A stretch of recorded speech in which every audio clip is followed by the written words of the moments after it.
বলছেন সুবহানাল্লাহ।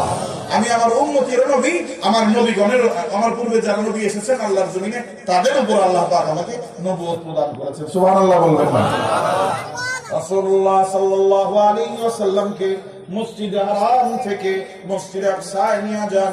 মসজিদে আকসায় আল্লাহ রাসূল আম্বিয়া আলাইহিস সালাতু ওয়াস সালামের নামাজের ইমামতি করেন।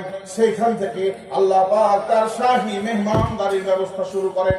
আল্লাহ রাব্বুল ইজ্জত প্যারা হাবিবকে প্রথম আসমান, দ্বিতীয় আসমান, তৃতীয় আসমান, চতুর্থ আসমান, পঞ্চম আসমান, ষষ্ঠ আসমান, সপ্তম আসমান পার করে এই কাবাতুল্লাহ যে জায়গায় এখন অবস্থিত, কাবাতুল্লাহ, কাবা শরীফ, আল্লাহর পবিত্র কাবা ঘরটা।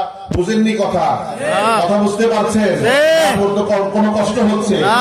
যেহেতু আলোচনা শেষের দিকে আমার, এই জন্য আর একটু কষ্ট করে আপিল রাখবো আপনাদের কাছে, একটু কষ্ট করে বোঝার চেষ্টা করবেন। বর্তমানে আল্লাহর জমিনের কাবা শরীফ, কাবা ঘরটা যে জায়গায় অবস্থিত, 7 আসমানের উপরে এই বরাবর আল্লাহ পাকের আরেকটা ঘর রয়েছে। সেই ঘরকে বলা হয় বাইতুল মামুর। কি বলা হয়? বাইতুল মামুর। বাইতুল মামুর পার হইয়া, জান্নাত পার হইয়া, আল্লাহ পাকের সমস্ত নূরের পর্দাগুলো পার করে আল্লাহর প্যারা হাবিব আল্লাহ রাব্বুল ইজ্জতের সামনে উপস্থিত হয়ে যান। সুবহানাল্লাহ।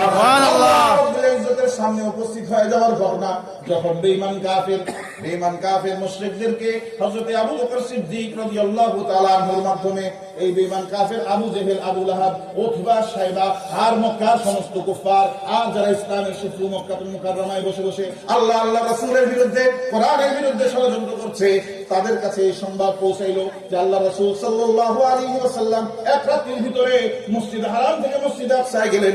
মসজিদে আকসা থেকে 7 আসমান, জান্নাত ও জাহান্নাম, আরশে আজিম, আল্লাহ রাব্বুল ইজ্জতের সাথে সাক্ষাৎ করে আসলেন। এই বেঈমান মুশরিকদের নবী আলাইহিস সালাতু ওয়াস সালামের মর্যাদা আর সম্মান কি বরদাস্ত হয়? বলেন না, বরদাস্ত হয় না? আপনারা দেখবেন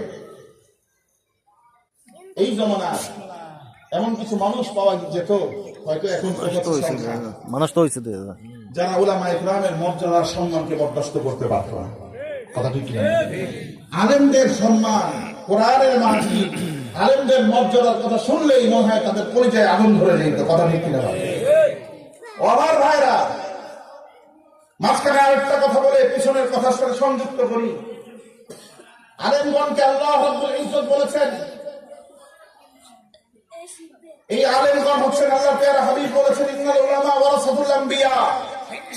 আল্লাহর জমিনে যারা কোরআনের আলেম হবে, আল্লাহ রাব্বুল ইজ্জতের বিধিবিধানের শরীয়তের জ্ঞানী হবে, আলেমে দ্বীন হবে, তারা সাধারণ কেউ নন, তারা নবীর বংশধর হয়ে যাবেন। সুবহানাল্লাহ।